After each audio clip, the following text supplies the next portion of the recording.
to your point of like, yeah, there's responsibility now, but for years, dude. No, I was a victim for a minute. Oh, man. And by a minute, I mean a reasonable period of time. Yeah. Yep. Because when you go through stuff, at least for me, I won't speak for anybody else, I felt like the fact that I had just survived meant I was special. And that was enough. Mm-hmm. Now the world owed me something. Yeah.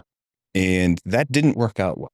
Doesn't. Because the world doesn't give a shit what happened to you. And it's cold and it's heartless and it's unfortunate, but it's just factually true.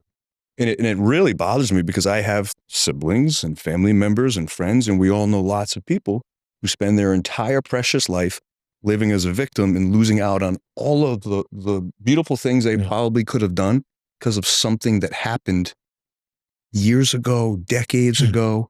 And this is not me being insensitive and saying, just let it go, because it's not that easy. Trauma lives with you forever, but you do have the choice to push it aside and use it as something that makes you rise versus an anchor that pulls you down. It's crazy you say that because, I'm going to speak about it freely here. My mom, when she was 8, she was driving in a vehicle with, her mom, which is my grandma, her dad and her brother. So my mom was 6, her brother was 8. And, her dad, I don't know how old he was, probably in his 30s or 40s. And, coincidentally, I looked just like him. And they were hit head on, drunk driver, killed my grandfather, eventual grandfather, and my uncle. My mom and grandma were thrown from the car, and my mom woke up in the hospital to the news that her father and her brother died in the car accident. Now, there's that trauma is still so raw for her. Yeah. And as growing up, it was always, don't talk about it because you'll upset Cindy, right? Yeah. And so my mom grew up in this bubble to where now she doesn't know how to deal with it. It still impacts her. And now she's in her 60s, and it's so difficult because I know she wants to take control, but she just doesn't have the correct amount of tools, right? Yep. So, and it's also funny because, when my grandma passed away in 97 from pancreatic cancer, we were at her house, the normal stuff, you go through all the pictures and stuff, and I see this book, and I open it up, and these are pictures of me that I've never seen before, dude. Sure. And it's one's me looking through a tree. Okay. Like peeking, smiling at my grandma. I'm wearing a purple sweater. The number's 32. I'm like, interesting. Very interesting. I'm like, my number's 32. Huh. I'm going to go a step further. This is wild. Number meaning in baseball. Baseball. Baseball, yes. Number 32. Yep. Purple didn't ring a bell then. Yep. I was going into my freshman year of college and junior college. And, then we go to the funeral and do all that. And, I'm the pallbearer, which is mortifying for me, right? And she was being buried next to my grandfather, Bobby Lee Doster. He was born in 1932. I picked that number. Everything sticks with us. He was a catcher. Yep. I looked just like him. And his friends saw me play in junior college and I played just like him. Yep. Ended up going to play at LSU. There's the purple. There it is. Wow. It's not surprising to me. I think if you really look back, everything that we're going through in some way gets through to who you become.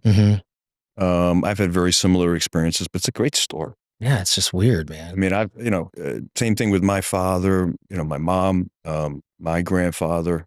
And now with my children, I don't want to say genetic memory, but I will say that it's almost mystifying to me what can be passed on. A very, aside to what you just said, because I was younger, my grandmother, until she passed, at every event would tell the story that her grandson, me, between the ages of, say, 7 and 13 or 14, because we would do these skits at Christmas, the kids would get up and, tell a horrible joke or sing or whatever. Everyone would have their skill. And I would get up in front of my family and tell everyone that when I get older, her words exactly, I'm going to be a multimillionaire. I'm going to move to Florida. And I said, I'm going to own a golf course. I moved to Florida when I was 22. My first big project was a hospitality project in Fort Myers with Troon Golf.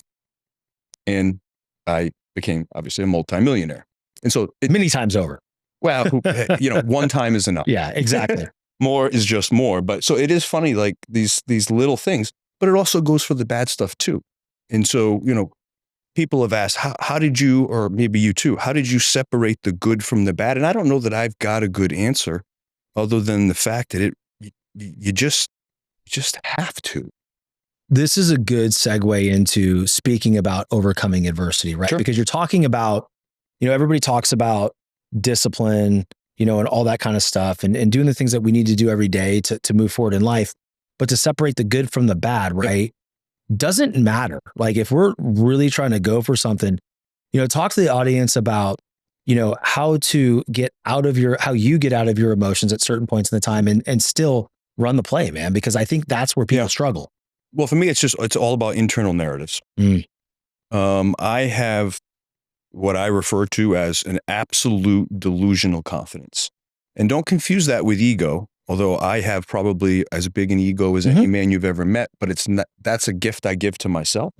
I give humble to everyone I meet. You've known me long enough to see it. Yep. A lot of people say it. They're all kind of, not really living that path. But my entire life, I talk to myself relentlessly. You hear these guys talking about it, but I really, really have, even from a young age, I've created this reality in my mind as a young boy that really didn't exist. In fact, it was so far from the life that I was living. I tell James about it all the time. Like, if you watched a movie about my life, you would think there's no way that could ever happen. That guy with those limited skills, with no formal education, could have never come from that point to this point.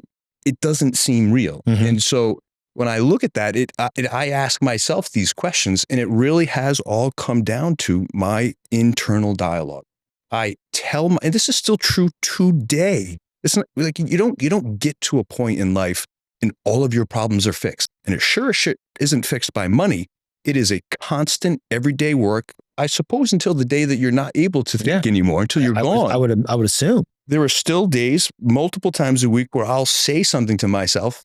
And I say all the time, sometimes you have to tell yourself to shut up. And I do it constantly. I'll say what I would consider a form of weakness, like, oh God, I'm exhausted. I'm not going to the gym today. And then the other voice in me will say, get your ass up and go. And I've just programmed myself to combat. I call it the cheerleader and the challenger. I've got both of them in my head, and they're fighting all day long, but they work in synergy. And it is if I had to pick one thing, that would be the difference in my life.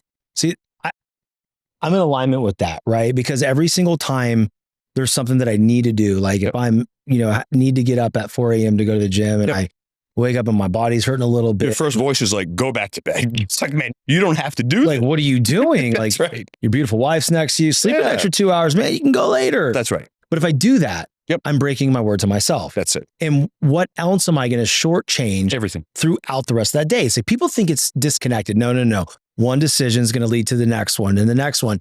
And if you can win decision number one, by the time you get home from the gym, because we've had this conversation, like I'm at a point in my life, I have to go early. Right.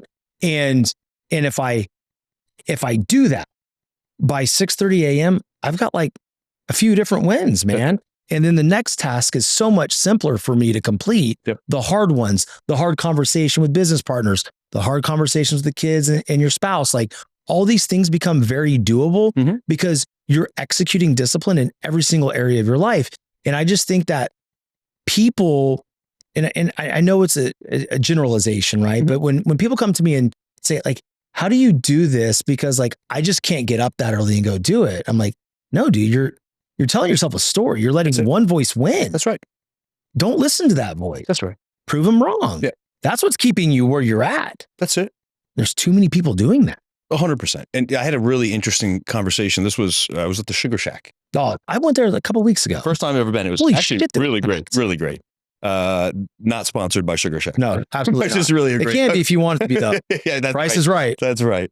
And a friend of my fiance was there, a highly educated man, really great, charismatic, and instantly thought he was just an entrepreneur. He was telling me that he works at a company. He's been there for 25 years. He's cultivated all of the relationships. He has all the contacts. He laid out a business model. And I'm like, you're going to crush. Yeah. He goes, and my wife told me I had to do it. So he had the wife's buy-in, and he goes, I just can't do it. And I said, well, let me recap. And I listed all of the positives. And I said, so why can't you do it? So he looked at me. That's kind of like an awkward moment of silence, but I'm really good at sitting in silence. You'd be surprised how much comes out of silence. And he just said, very quiet. First time the whole night he was really quiet. He goes, I'm scared. And I go, I know. Of what? And he goes, what if I fail? And I go, 100% agree. I said, just do me a favor. Do this every single time you say, what if a negative? Sit in it, absorb it, but then counter it with, what if I don't? Every time you say, what if, and it's a negative, give yourself the opposite side. And over time, that's always going to win. Every single time. And he looked at me, he goes, you know what, man? Maybe I'm going to do this. And whether he does or doesn't, that's not the point of the story. But even I still have that what if negative, but it's always outdone by the what if positive.